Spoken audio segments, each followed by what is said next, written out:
This is a little bit more, I guess, complex theory, but I'm going to try to go through it a little bit faster. What I want you to remember with this is that the drive to succeed and to goal set and um, gather resources essentially is a drive that is biologically and evolutionary installed in our bodies and in our brains. So what Paul Gilbert here says is in order to survive, there's three main drives. We have the threat system, which has been developed in order to keep us safe and make sure that we don't eat anything that's poisonous or that we don't get eaten by any big cats in the savannah. And this whole threat system is developed with the amygdala, and it's based off of adrenaline and cortisol, and it's tied to feelings of anxiety, anger, and disgust. So this is like the nervous system response when you feel under threat. The thing with today is that we're not really under threat from big cats or bears and tigers. We're under emotional threat, and success can feel like very threatening when we are not successful. So it can actually activate our nervous system so that our body feels when we don't reach our goals or when we're in a goal that's not possible or not in the realm of our experience can feel attacked under threat. So that's why when we're struggling with our goals and we're struggling with goal setting, our nervous system and our body is responding so strongly to this. On top of that, like I said before, we have this drive to gather resources. And this is tied to your dopamine response. And it's tied to feelings of pursuing achievement and progress, pride, joy. And this drive is really, I mean, at the basic level was to get food and shelter. But now it's been transformed into oftentimes looking at our careers and things we want to accomplish and making kind of meaning and sense out of our life. So the cool thing about this is that when we set goals that are actually achievable and we can get them, what happens is that our brain releases dopamine and gives us energy, motivation, and I would say drive, I guess drive, yeah, to reach a further goal. So when we set a goal that's unreachable, we actually then oftentimes move into a pattern of shame and criticism and difficulty, which then is actually not motivating for our system, and our system moves into the threat. So we're not staying in this drive system that's continuously, pushing us towards excitement and joy. We're moving into threat. So why setting goals is I guess the way that you set goals and what your goals are actually really important to motivation and to our evolutionary and biological systems. The last system, which is where self-compassion comes in, is a soothing system. And so this is kind of the antithesis to threat and drive. And this system is really based off of attachment and I guess the love drugs, which is oxytocins and feelings of safety. So what we're looking for here is telling our nervous system like, hey, I'm safe, I'm calm, and it's important for me to rest in order to seek the resources that I need and in order to protect myself from threat. So the really cool thing about all of these three is that they work together really well. And our breath and self-compassion and being kind to ourselves, even soothing touch, they're all ways to kind of deactivate our nervous system and move into soothing. I could do a whole workshop on how to soothe, but essentially what we're looking for is that sense of like when your whole body just softens. If you've gotten a really great hug from someone that you feel safe with, and you can just kind of lean into them, that feeling of softening is when we're activating our soothing system, and breathing really helps us do that. Okay, so that's kind of like the picture behind the goal setting that we're going to do today. So I don't know if you've heard of SMART goals, but SMART goals are a research-based approach to setting goals. And what we're looking at here is setting specific, measurable, achievable, relevant, and time-bound goals. So it's making goals that are really, really, really clear and short, and the sentence has all of this information included in it when you're setting your goals. So you really want to look at using action words, using ways to evaluate when your goal is reached. Is it within your scope?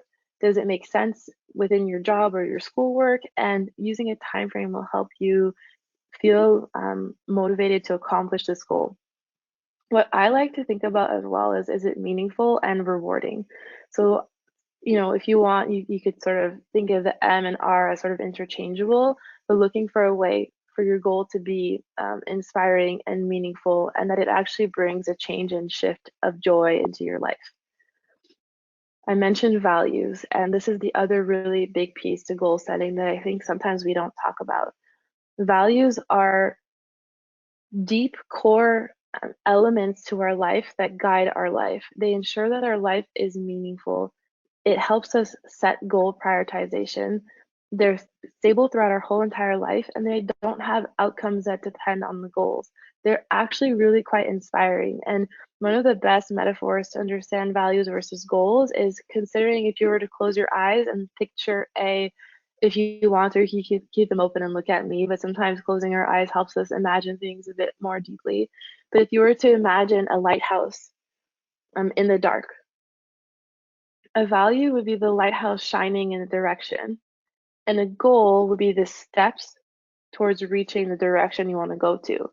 So the values guide us in the direction that is meaningful, and the goals are the action-oriented steps to achieve that direction that guides you throughout your life.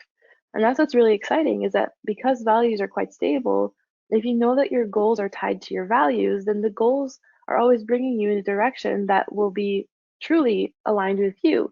So when we don't reach those goals, it can be really quite terrifying, but then we can sit back and sort of say, problem solve, okay, what happened with this goal? And how can I remain in this value-based direction and accomplish a different goal? So an interesting paradox would be sort of a parent who super values family, but ends up spending, 80 hours at work. That can feel quite disorienting because in our minds we can sort of say, oh, my goal is to provide for my family, but in doing so I'm sacrificing my value of family, and maybe my value of work isn't as quite as high.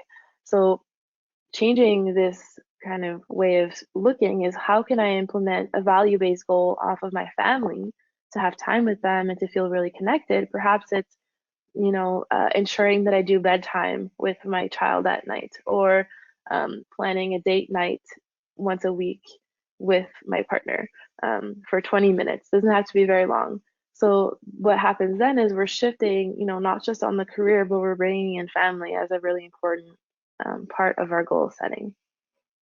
So what I'll have you do now is I have a list of values here from Brene Brown's work, and I want you to take a couple minutes. I mean, I'm doing this a little bit fast because we don't have a lot of time together. Usually in my private practice, I could take like up to 10 sessions working on goals and values and clarifying all of these things together. This is really just an introduction.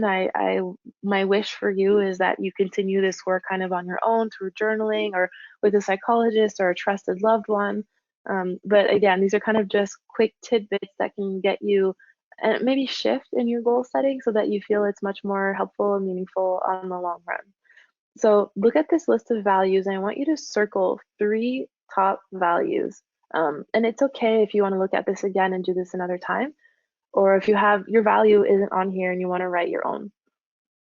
And sometimes some of them are kind of together. So if you want to just write 3 at the bottom, you can definitely do that. For example, wisdom and compassion kind of go together for me, but here they're separated as 2 different values.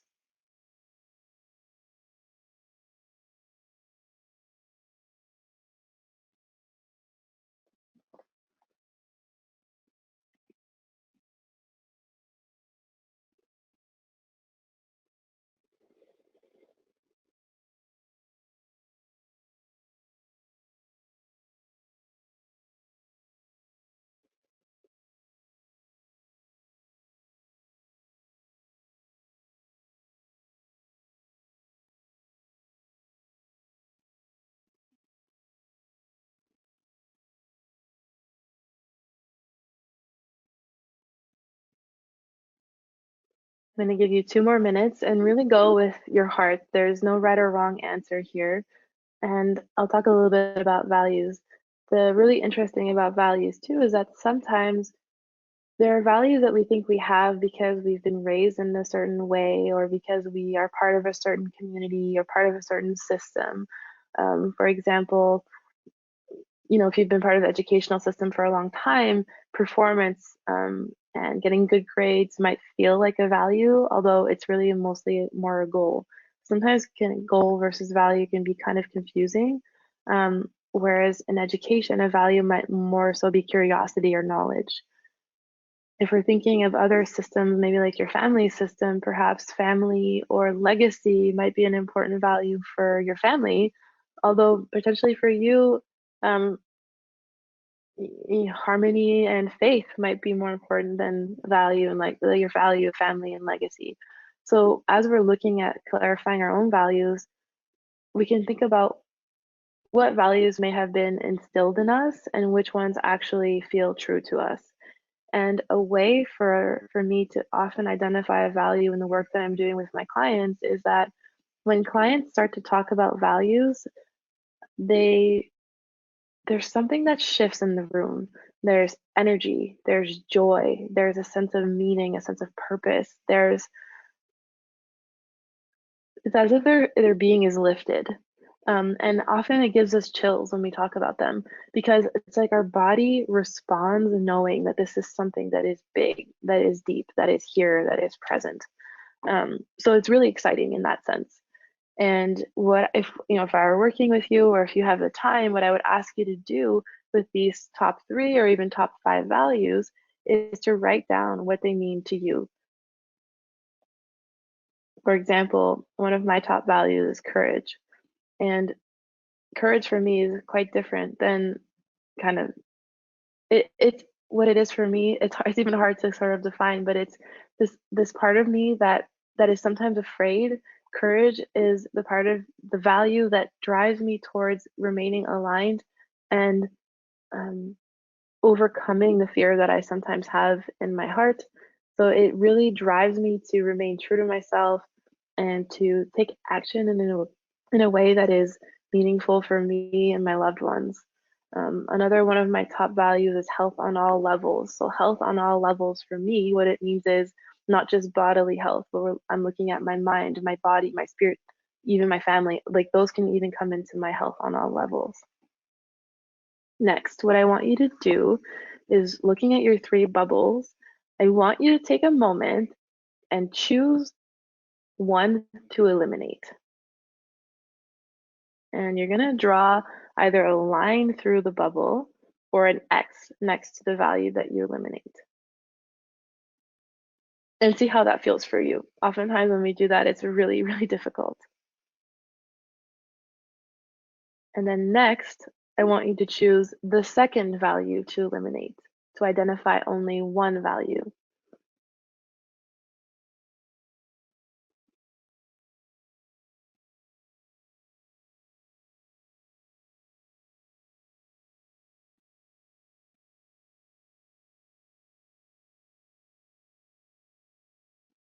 And now say if you're left with your last value, write down a sentence or think in your mind what it is about this value that ends up being your last one. This would be your core value, a core life value. So for me with courage, it's also tied to having the courage to continue growing, learning, and becoming the highest version of myself. That's also tied to my work and bringing in deeper levels of love and creativity to my work.